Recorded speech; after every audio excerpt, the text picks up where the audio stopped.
السلام علیکم۔ تارا یا آگ کا دریا جو کہ ایک سچی کہانی ہے، اس کا پارٹ نمبر 15 پیش کرتی ہوں، لیکن اس سے پہلے میں پارٹ نمبر 14 کا کچھ اینڈ کا حصہ آپ کو بتاؤں گی کہ بابر جو تھا وہ رشیدہ کو طلاق دے دیتا ہے، کیونکہ رشیدہ ایک نہایت سازشی عورت تھی اور اس کا پول بابر پر کھل جاتا ہے اور وہ اتنا حیران پریشان ہوتا ہے اس کی ڈبل پالیسی دیکھ کر کہ اس کو یقین نہیں آتا کہ رشیدہ ایک ایسی عورت ہو سکتی ہے۔ بہرحال اس کی جو کردار تھا، اس کا جو سلوک تھا، اس کو مد نظر رکھتے ہوئے وہ تو اس کی کچھ قدر کرنا شروع ہو گیا تھا نا کہ رشیدہ ایک بہت اچھی عورت ہے، تو چلو کوئی بات نہیں، اگر زبردستی میری زندگی میں داخل بھی ہو گئی ہے تو خیر ہے، اخلاق کی تو اچھی ہے، ہمدرد ہے۔ لیکن جو اس کا رویہ اس کے سامنے آیا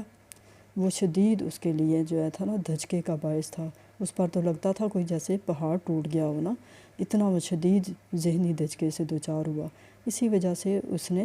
رشیدہ کو طلاق دے دی۔ اب پارٹ 15 میں آپ کو بتاتی ہوں کہ کیا ہوا۔ رشیدہ کو جب اس نے طلاق دے دی اور اس کی ماں کو کہا کہ بھئی اس کو لے جاؤ نا، کہ یہ اب یہاں نہیں رہے گی، اب تو رشیدہ نے خوب رونے پیٹنے ڈال دیے، خوب جو ہے واویلا کیا، خوب معافیاں مانگی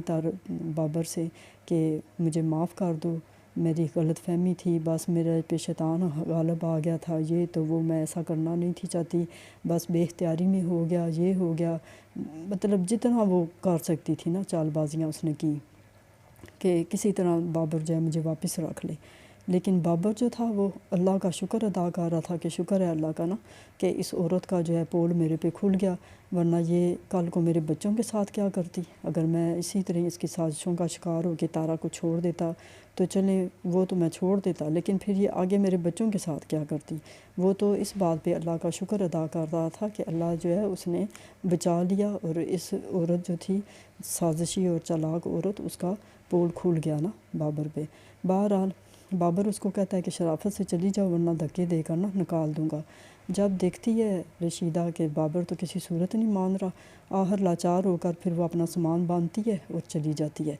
کیونکہ بابر اب پکا ہو چکا تھا کہ کسی صورت نہیں رکھے گا، اور اس کی ماں کو بھی اس نے کہہ دیا تھا نا کہ میں نے اس کو طلاق دے دی ہے۔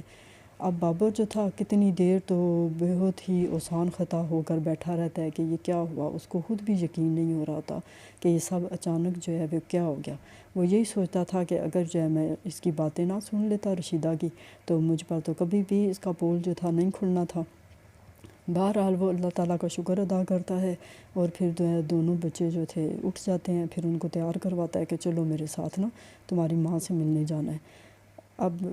بچے بھی جو تھے وہ بھی اب کافی سمجھدار ہو چکے تھے، بڑے ہو چکے تھے، وہ بھی ساری باتوں کو سمجھتے تھے، جانتے بوجھتے تھے۔ بہرحال انہوں نے دیکھا کہ باپ بہت سخت پریشان ہے، تو انہوں نے کسی قسم کا کوئی سوال باپ سے نہیں کیا، اور نہ ہی پھر جو ہے انہوں نے پوچھا کہ کیا بات ہوئی، کیونکہ شور شرابے سے ان کی آنکھ تو کھل گئی تھی، سوئے ہوئے تھے، وہ جاگے تھے اور ان کو ساری حقیقت کا پتہ بھی چل گیا تھا، لیکن انہوں نے کوئی سوال باپ سے نہیں کیا اور چپ ہو کے نہ تیار ہو کے تو پھر باپ کے ساتھ چل پڑتے ہیں۔ باپ انہیں ہاسپٹل لے کے جاتا ہے اور پھر وہاں جا کر تارا کو ساری بات بتاتا ہے نا کہ رشیدہ نے کیا کیا کیا اور اس کی سازشوں کی وجہ سے ہمارے گھر کا ماحول کتنا خراب ہوا، اور پھر اس طرح سے کہ بھئی اب اس کا پول کھل گیا تھا اور تمہارا جو چہرہ جلا ہے اسی کی سازش کی وجہ سے جلا ہے، شکر ہے تمہاری جان نہیں گئی، تو اس وجہ سے میں نے رشیدہ کو طلاق دے دی ہے۔